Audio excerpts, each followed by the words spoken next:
I'm going to start this with the simplest movements you can imagine, because they're going to be the highly efficient movements that you use to protect yourself. For instance, if your hand's on a hot stove, or someone slams the door and you're in the door, right? These kinds of things are ingrained, and there's very little you can do to go faster than this. This is pretty much the maximum your body can use. For instance, start this way. This is how you practice the normal part of it, the part you already know. So start with your hand here. Imagine something happening that, says go, and then do it. No preparational set of any kind. Even just thinking too much is a preparational set. Make sure the posture is comfortable to start with. You want as comfortable as possible, because that's what you're modeling after. Okay, so let's look at it again. Hands out here, right? Never do a kind of sloppy one, hard, right? Just really it's like you just flip a button. The body knows what you want to do. So from here again, another way is maybe someone's trying to grab it and you get it out of there. So again, you will fatigue or you'll mentally adjust. I mean, if you had to go through these were all burning or something, you would have to adjust. In those cases, you're going to lose. In other words, if you do 50 of these in a row, you'll start looking like you did before. This has to be new. Every one of them has to be a new experience. So from here again, yes, here, here. Don't be afraid to take time, but don't settle. If you settle, you're caught.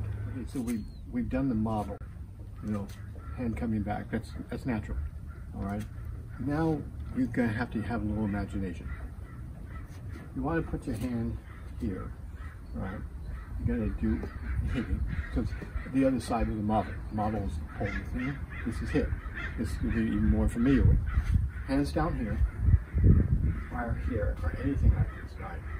And now you have to imagine. Now you could be fast. You're already in position, but you really want to imagine that pulling action, that contraction, already there, like a rubber band or something. And all you do is let it happen. That wasn't it, by the way. I'm just showing you. Okay. So from here this way. So again, you get that up this way. You may have to do it out in space a little bit more because there's not enough. You have to stop here, right? So maybe you go here. Now again, relax. Think of it. Even pose this way, right? And then hit. You won't see it as much. Maybe it's only a 3% increase or 5%, because your pathway is the same as your physical ending.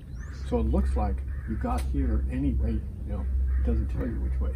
So you can't perceive which way. But basically, right?